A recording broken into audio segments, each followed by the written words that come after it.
Jadi teman-teman, ini salah satu homestay lokal yang Bapak Teos bilang tadi, masuk tondok, keluar tondok. Ya, ini dia. Ada 3 tempat tidur di sini lengkap dengan kulambu. Jadi buat tamu yang mau rasa sentuhan lokal, di sini dia. Ya, ini langit-langit semua lokal. Yang sonde lokal hanya lampu sah. Tapi ini penting. Mau cas HP justru ada memang. Oke, ini kamar pun nama OB Bapak? Oh, OB1. OB1. OB1. OB1. Nih, OB1. Oke teman-teman, selamat kembali lagi di Beta Pu Channel Om Jody, channel motivasi dan inspirasi dari orang-orang biasa yang luar biasa. Ini kali Beta ajak kawan dong, ketong jalan-jalan di Puncak Fatunasi, bertemu dengan juru kunci Gunung Mutis. Jadi kalau kawan-kawan mau mendaki Mutis, wajib ketemu ini orang pemandu ke Gunung Mutis. Jadi kita perkenalan dulu, langsung Bapak kasih kenal nama dulu. Iya. Terima kasih. Selamat sore untuk kita semua. Nama saya Mateus Anin. Mateus tidak pakai H. Bisa ketik di semua HP, nanti bisa muncul di Google dan lain-lain, bisa muncul di situ. Nah, saya termasuk salah satu promosi pariwisata juga di Indonesia dari tahun 1985 dan sampai hari ini. Tetapi bukan hanya promosi pariwisata, tetapi saya juga termasuk pelaku pariwisata. Pelaku pariwisata. Merdeka Bapak? Iya, merdeka. Ini hari 17 Agustus, jadi edisi spesial ini Bapak. Iya, terima kasih. Bapak sudah berapa lama kerja di bidang wisata begini Bapak? Saya mulai dari tahun 1985 sampai dengan hari ini. Iya. Karena saat itu tahun-tahun yang sudah silam. Iya. Masyarakat umumnya masyarakat NTT dan lebih khusus TTS dan di sini mereka anggap pariwisata atau wisatawan atau bule itu OPK, orang potong kepala. Jadi gitu. saya saat itu karena almarhum Pak Talo Bupati di Soe, saya kepala desa di sini, saya yang tampung-tampung OPK itu. OPK itu. Terakhir nanti saya ketua panitia di salah satu pembangunan gereja.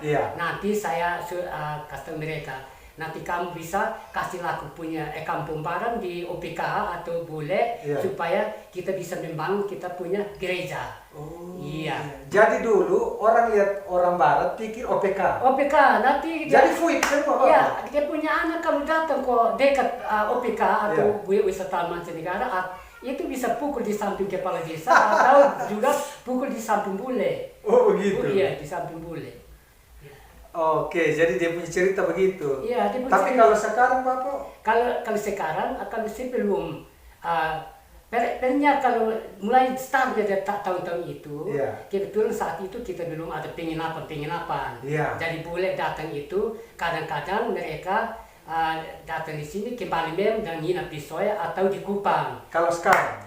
Kalau untuk tahun-tahun yang lalu, saya sudah mulai bergerak membangun penginapan lokal yang namanya homestay. Homestay Lopo Mutis artinya bukan modern, artinya bukan hotel bertingkat, tetapi penginapan lokal. Yaitu buat rumah-rumah penginapan, saya punya penginapan itu yang sekarang kita manfaatkan itu nanti sekitar belasan rumah. Belasan rumah, itu 15 buah rumah.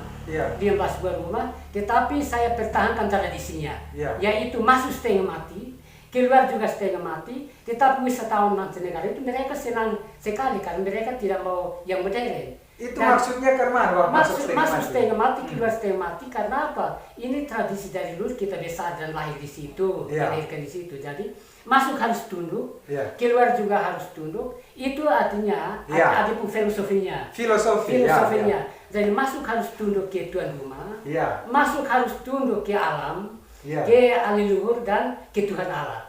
Iya, dia pun filosofinya seperti itu. Jadi wisatawan mancanegara mereka bilang, wah ini masuk setengah mati, keluar setengah mati, tapi sampai di dalam itu hangat. Oh, hangat. jadi saling menghargai, menghormati, ada kehangatan di dalam. Karena nginap tahan, nanti paginya baru mereka start ke puncak Kiringan yang ada di Gunung Mutis atau di Fatunasi. Jadi kalau ke puncak Mutis, Bapak sendiri antar kok? Saya dari tahun-tahun itu saya sebagai tour guide atau pemandu. Tour guide. Saya sebagai pemandu lokal. Ya. Tetapi kadang-kadang wisatawan mancanegara itu mereka kadang-kadang mereka bilang jangan sampai itu orang tua itu orang gila. Karena apa? Saya lari ke stilan mereka. Oh, Bapak jalan lebih kuat dari saya lebih kuat dari mereka. Saya 2, 3,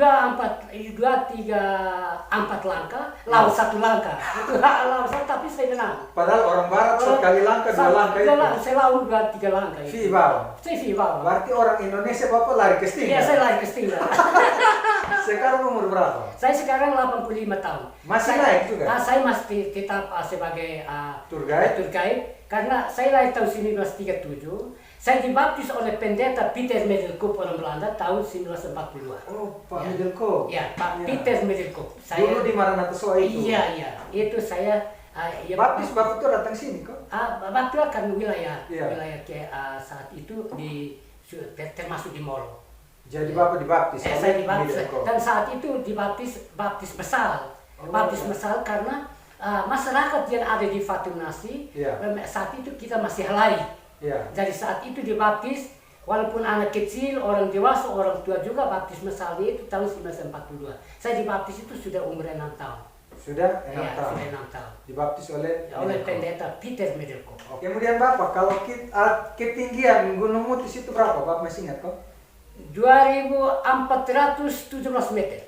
2.417 meter. 2 kilo 17 meter. 2.000, berarti 2 kilo? Ya, 2.417 meter. Iya. Tapi kalau menurut penelitian sekarang ada yang katanya tambah 10 meter, 2.427. Tetapi mungkin itu mereka penelitiannya asal dari pantai barangkali. Start dari mana?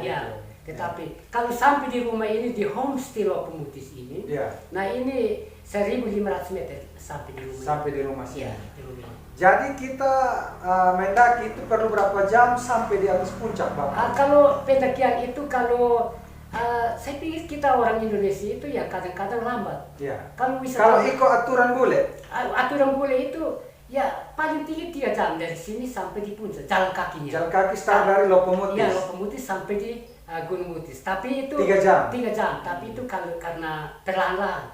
Kalau cepat itu tidak lebih dari 3 jam juga. Lebih dari? Iya, 3 jam ke bawah. Kalau cepat. Kalau wisatawan mancanegara. Karena jarak dari rumah ini ke puncak itu, kalau kita ikut jalan liku-liku, itu 21 km. Tetapi kalau kita hanya potong-potong jalan itu hanya 17 km. Oh begitu, jadi Bapak sudah hafal. Itu karena saya bergabung dengan tim survei jalan lintas alam dari Jakarta. Dari setiap titik, setiap 100 meter kita berikan tanda dari sektor. Oh begitu. Kemudian Bapak kalau rame, Bapak bisa dalam 1 hari PP Gunung Mutis berapa kali? Nah kalau 1 hari, kalau rame, kita lihat dari pengunjung. Kalau pengunjung tambah ramai, kadang-kadang kita antar pengunjung dan kalau bawa kembali pengunjung dan ketemu pengunjung yang baru kita antar lagi. Jadi bisa 1 dan 2 kali kita bisa. Bapak paling banyak naik turun berapa kali dalam 1 hari? Kalau dulu masih kuat, belum COVID. Belum COVID itu saya kadang-kadang 2 kali PP 2 kali. Yeah. Luar biasa. Bapak masih ingat pesan kira-kira Bapak sudah naik berapa kali puncak Mutis? Ini kebetulan boleh bilang termasuk ratusan kali. Ratusan kali. Karena pekerjaan ini. Karena kalau setiap pengunjung yang dulu masih ramai itu Bapak banyak tamu datang, saya tidak bisa lepas tamu lagi karena tamu mereka maunya supaya harus sama-sama dengan Bapak. Maunya itu data harus pasti. Karena ada tour guide atau pemandu mungkin bawa dari kota, dari Kupang, dari Soe, selama perjalanan mungkin dia konjak barangkali atau pimim memabuk barangkali. akhirnya mereka bawa pengunjung itu jalan kosong. Jalan nanti mereka datang kasih tahu saya bilang begini. Bapak Mateus, tadi kami bawa itu tour guide itu atau pemandu itu, mereka bilang begini, kasih jatuh barang tidak boleh ambil. Nah, sudah mereka kasih jatuh barang penting ke HP. Nah, sebentar barang juga tidak ada, tour guide juga tidak ada, manusia juga tidak ada juga. Kemudian ada wisatawan mancanegara yang bilang begini, Bapak Mateus, kami bawa itu tour guide itu, mungkin dia pembahasa Inggrisnya hanya sedikit saja. Akhirnya kita mau pergi buang air, mau pergi makan, minum, tidur, dan lain-lain itu semuanya itu good morning. Good morning. Good morning. Juga good morning. Good morning semua. Semuanya. Good morning, oke. Good morning, oke. Good morning, oke. Bapak, bulan apa? Ini kita masuk. Lanjut. Satu lagi.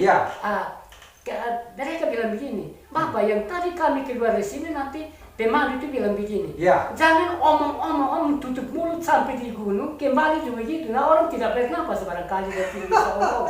Akhirnya saya beranikan diri, nanti tulis papan besar di depan pusat informasi. Pusat informasi. Karena orang kasih data yang tidak pasti. Jadi orang tamu ini dia mau naik bukan naik saja, tapi banyak pertanyaan dia mau tanya. Dia harus tanya. Dan biasa dia sudah tahu jawaban. Iya, dia harus tahu persis dan saya harus generasikan juga. Iya. Oke Bapak. Jadi dia bisa 3 jam sampai. Iya, bisa kalau perlahan-lahan. Kalau cepat tidak sampai 3 jam. Yang berikut Bapak, kalau orang naik itu yang Bapak bilang, kalau barang jatuh itu ceritanya ke mana? Di Pamali, boleh ambil, tidak boleh ambil.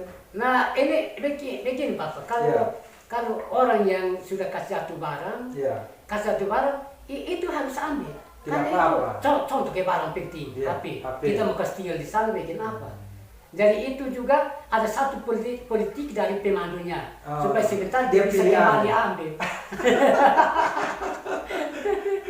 Tidak ada pemandu.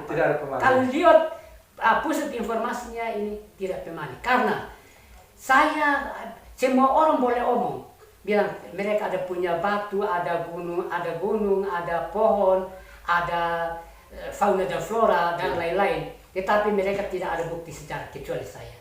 Saya ada punya bukti sejarah, itu ada benteng Dua Putri, kemudian nanti ada tempat-tempat ritual, mata-mata air ritual. Setiap tahun saya panen lebah madu dari pohon gunung, dari arah pohon dia naik ke gunung, dan yang dapat dikonsumsi oleh semua negara itu yaitu Waina Amin, itu proses mutiskuaji. Itu saya pun air ritual. Mutiskua itu datang daripada Waina Amin. Jadi kalau saya mau kembali ke hak ulayat, saya bisa klaim.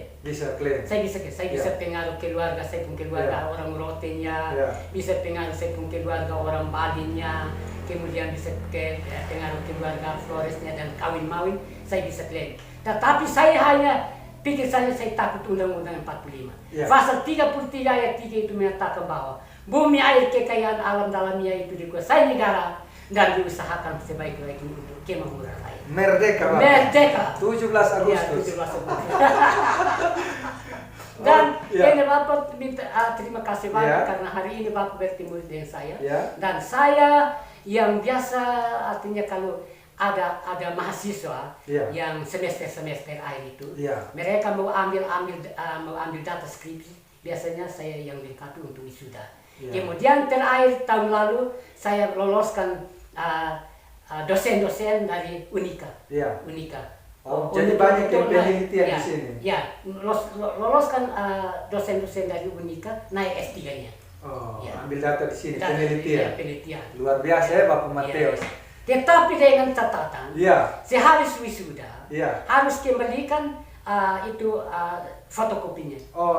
Skripsi. Jadi bukti. Jadi satu dokumen. Tanda mata ya. Bahwa berhasil. Kalau kita mau naik di Gunung Mutis Bapak, cuaca paling bagus bulan apa? Supaya kabut tidak banyak dan kita lihat tembus. Nah, itu akhir Agustus, September, Oktober itu karena bertepatan juga dengan kita masa pembersihan lahan untuk tanam. Kecuali November, Desember itu yang hujan turun. Januari, Februari, Maret itu nanti ya boleh bilang itu iklim jelek, angin, hujan, hewan mati, tanaman mati, kemudian nanti ini bangunan rusak, kemudian ada yang pergi ke hutan, kalau mau cari hewan juga nanti ada kayu yang jatuh, bisa mati, kita bisa pikul. Kita sudah pikul 4 orang dari hutan. Ya, itu karena cuaca buruk. Musim jeleknya, jangan. Sedangkan kalau musim hanya sebatas musim dingin itu nanti Juni, Juli, awal Agustus. Sampai itu kita naik di atas Kentara semua. Oh, Kentara itu pandangan kita jalan. Jadi kalau di atas Gunung Mutis Bapak kita bisa lihat sampai mana-mana. Itu bisa lihat Timor Leste. Kemudian nanti Atambua, Keva, kemudian daratan sebagian besar daratan timur. Kelihatan. Kalau cerah. Cerah. Itu sampai ke Kupang juga bisa lihat, cuma tertutup sedikit dari ini Fatuleu. Tapeli itu. Sedangkan yang lain-lain itu nanti kita bisa lihat jauh, memang kita jauh. Oke. Ya. Kalau rusa hutan Bapak kita masih ketemu di atas atau tidak? Rusa ya boleh bilang karena perkembangan masa. Jadi kadang-kadang ada yang ya boleh bilang kalau ketemu dengan hewan itu. Tapi dulu full. Cuma sekarang saya lihat agak sedikit kurang karena mungkin kita sudah bertambah manusia. Tetapi kita sudah ada aturan. Kita sudah ada aturan. Kalau umpamanya ada yang ketemu dengan binatang hutan yang ada di dalam, contohnya rusa atau babi hutan,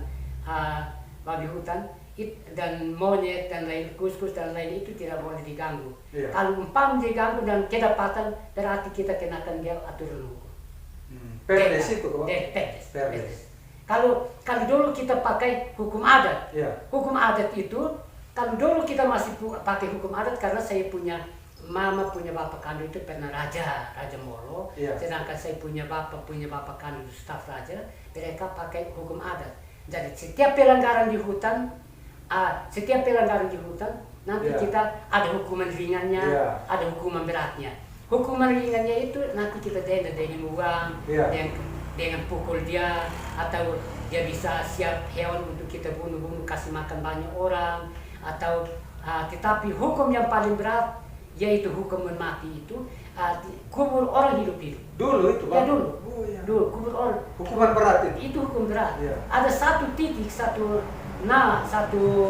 kampung, satu tempat namanya Abitafa sampai hari ini karena itu orang hukuman itu nanti ganwab itu sebesar dan setinggi manusianya. Saya masuk dia dalam. Saya masuk dalam. Baru kubur dia, kasih padat batu tanah sampai di leher, kasih biar kok dia mati. Di tengah hutan? Ini ada satu tempat yang ya boleh bilang di pemukiman, tapi kita bawa dia kembali ke pemukiman, kita acaranya. Keluarga juga tidak bisa dekat. Itu hukuman adat? Hukuman adat, ya. Tapi sekarang kita pakai hukuman perdesnya itu, yaitu setiap pelanggaran di hutan, baik di pemukiman ataupun di hutan, nanti hanya 5 juta dengan sapi 1 ekor, ditambah dengan beras dan lain untuk kita bisa kasih makan banyak orang. Hanya 5 juta Pak? 5 juta tambah sapi 1 ekor.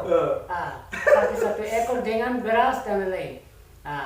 Jadi baru-baru kita ya boleh bilang ke unggas, ke burung-burung. Saya baru-baru kalau Bapak Gubernur lepas elang di Lasiana, saya lepas 37 ekor burung nuri di sini. Oh sudah ya Bapak? Ya sudah.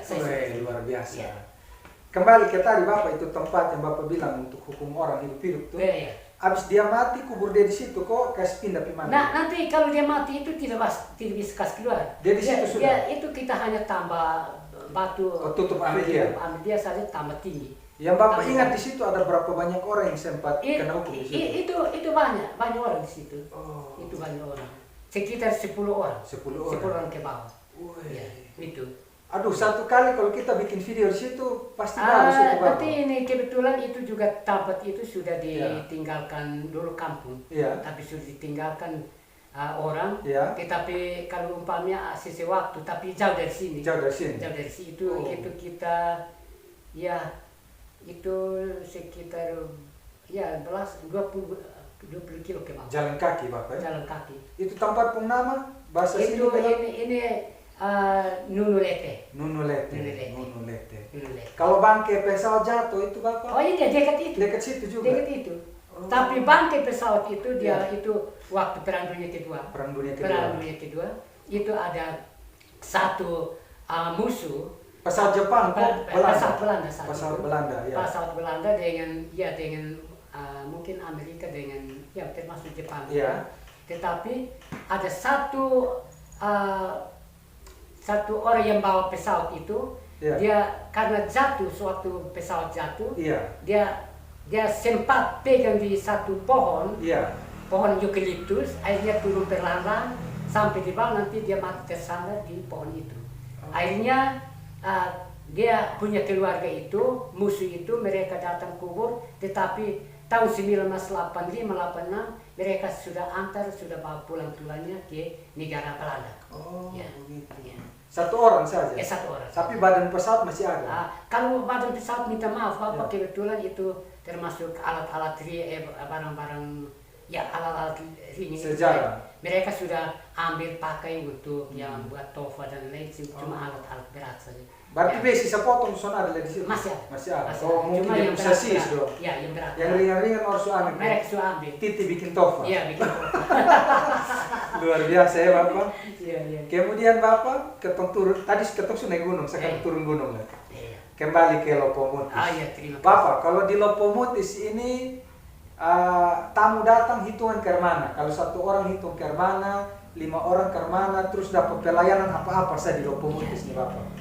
Terima kasih. Ya. Kalau tarif yang ada di Lopomutis, homestay Lopomutis, itu awalnya sebelum COVID, memang ramainya di sini, dan sebelum 7 destinasi di NTT yang salah satu TTS punya itu saya ketua pelaksana juga, dan surga tersembunyi. Sekalian badan pengurus. Tetapi kebetulan di sini juga saya kadang-kadang utamakan, tapi sebelum COVID atau sebelum membangun Pemda punya, nanti ini yang ramai, karena wisatawan mancanegara mau yang lokal yang ada di sini, karena mereka sudah bosan dengan modern. Akhirnya saya siapkan semua penginapan ini, setiap rumah, setiap unit itu. Di sekitar sini kok? Di sekitar sini. Sampai dari depan sampai belakang. Oh, yang di luar ini? Iya. Nanti kita foto. Setiap unit itu nanti 3 tempat tidur di dalam. 3 tempat tidur. 3 tempat tidur di dalam, dan bisa juga ada yang bisa tapi tempat tidur juga lokal. Lokal, ada yang bisa tidur di tempat tidur, ada juga bisa buka kasur di bawah, ada juga bisa camping di luar, dan ada juga tempat-tempat camping di sekitar lokasi homestay Lopomutis. Kalau mau rasa lokal? Ya. Kalau mau rasa modern di Pemda punya? Di Pemda punya. Tarif ke mana Bapak? Kita pun Lopomutis. Kalau Lopomutis itu tarif lama. Itu dulu itu masih ramai, itu memang 150.000 per satu unit, tetapi bawa makan sendiri. Tetapi akhir-akhir ini karena sudah sedikit penambahan penginapan Pemda, akhirnya kalau Pemda naik baru saya bisa naik, tapi kalau Pemda turun, kadang-kadang saya bilang begini, boleh 150 bawa makan sendiri, tapi kalau umpamanya ada 100 juga nanti saya terima. Kemudian yang tidak bawa makan juga kita sama-sama masuk ke ada ruangan tempat memasak di belakang, kita makan ramai-ramai. Dari itu kadang-kadang saya bilang begini, yang saya pun kelemahan satu Bapak, kadang-kadang saya bilang begini, up to you. Nah itu kalimat up to you itu yang membuat orang ramai datang sini. Kalau Bapak yang siap makan itu ke mana? Itu dan sekali siap makan juga, dan juga termasuk saya kelebihan pengen orang nginap di homestay Lopomutis itu Bapak, kadang-kadang saya harus siapkan juga selain makan juga, tetapi saya harus siapkan juga souvenir berupa kalung kain selendang. Ini. Jadi orang tidak bosan-bosan untuk dia bisa kembali. Itu gratis kok Bapak? Gratis. Khusus orang barat kok, orang lokal? Barat kok atau lokal kok, kalau umpamanya bahwa satu anak kecil, nah itu saya bilang biar nanti kita yang tertua kita mewakili mungkin satu anak kecil, atau yang tidak bawa anak kecil kok ada yang paling tua juga lebih umur juga, saya bilang nanti kasih waktu itu saya sebagai tanda mata supaya dia bisa hanya supaya dia bisa bantu promosikan ke semua negara, semua keluarga. Jadi itu kelebihannya di sini. Kelebihannya di sini. Ya. Jadi omong-omong yang Bapak pegang ini apa? Ini tongkat, saya punya leluhur punya tongkat, tapi tidak disembrangkan Bapak. Ini kalau saya ada, contoh kalau umpamanya Bapak mau lihat contohnya. Oh, ada isi 1 meter lebih. Oh iya. Jadi kalau setiap orang yang datang ini foto. Ini turun temurun ya Bapak? Turun temurun. Saya generasi ke-9. Ke-9? Iya. Oke. Kalau ini Bapak kelewat. Kelewat. Tapi ini boleh bilang 9 generasi. Kalau yang menarik ini Bapak? Ini Bapak, kalau kaitkan dengan ini namanya Veko. Veko ini hanya terdapat di NTT. Veko ini hanya terdapat di NTT. Tapi ada beberapa macam. Bapak dulu. Ada yang Veko ini ada yang bisa panggil hewan. Bisa panggil anjing, bisa panggil manusia, bisa panggil binatang di hutan seperti sapi, kuda, kerbau. Kita bisa panggil. Bunyi berbeda. Bunyi beda-beda. Tetapi kalau ini digenerasikan. Ini karena dulu bayi berdua itu karena raja dan staf raja. Dulu belum ada megaphone. Belum ada megaphone, jadi mereka panggil masyarakat untuk kumpul. Nah itu mereka pakai ini. Jadi disembrangkan. Jadi ini untuk panggil masyarakat untuk bisa panggil rakyat. Panggil rakyat. Jadi ada model lainnya untuk panggil anjing, hewan, panggil sapi. Lain. Jadi binatang dia dengar bunyi saya disuruh. Ini panggil sapi, kok panggil kuda. Panggil kuda. Jadi waktu bunyi kuda dengan sapi pasang telinga. Pasang telinga. Oh ini sapi punya, sapi lupis. Dia kenal ini apa, dia pun bunyinya. Jadi itu dia angkat kepala. Dia ini saya pun Tuhan sudah tinggi. Oke Bapak. Jadi Bapak punya tamu kira-kira seberapa banyak?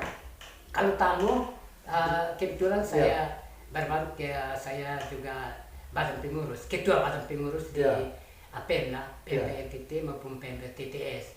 Tetapi karena baru saya sudah ahli tugas di Pemda, Pemda NTT dengan Pemda TTS, dari mereka yang kelola sendiri. Jadi kalau di atas sudah lebih, yang di Pemda NTT TTS kalau sudah lebih kabarnya, nanti baru arahkan datang ke penginapan lokal. Dalam hal ini homestay lokal. Berarti tergantung pilihan Bapak. Kan orang ada yang mau rasa modern, boleh pilih Pemda Pung. Tapi kebanyakan boleh mau yang rasa lokal, bisa di sini. Kan dia mau tempat tidur lokal, semua serba lokal. Jadi ada 2 pilihan. Ada 2 pilihan Bapak. Jadi kalau sampai di atas kok kebetulan datang pas di iklim jelek, mereka pasti pilih sini. Lari kembali di sini. Karena di sini hangat. Di sini hangat. Karena masuk tondo, keluar tondo. Dan juga bisa kasih turun ke Kulambu, nanti buat api di tengah. Nanti dia bilang gua punya solve. Bahasa tidak tahu. Oke, Bapak punya tamu kebanyakan orang bule toh? Saya pun tamu terbaik orang bule karena saya punya nama itu ada di Lonely Planet buku National Book. Jadi Simon Negara itu mereka sudah jual belikan itu buku. Nah sekarang saya lihat kopi, jadi dia perkecil, tapi dulu dia besar. Dia model ke Alkitab, jadi saya pembuka dan termasuk saya pun nama di situ. Jadi orang mau ke Mutis, orang Barat sudah tahu harus menuju Matius Anin pusat informasinya. Keren. Yang terakhir Bapak omong Inggris sedikit dulu, kita sudah habis ini. A long time ago, one tourist from Australia, he know Indonesian, I know English. Oke, jadi Bapak Theos ini ternyata punya kemampuan bahasa Inggris yang bagus.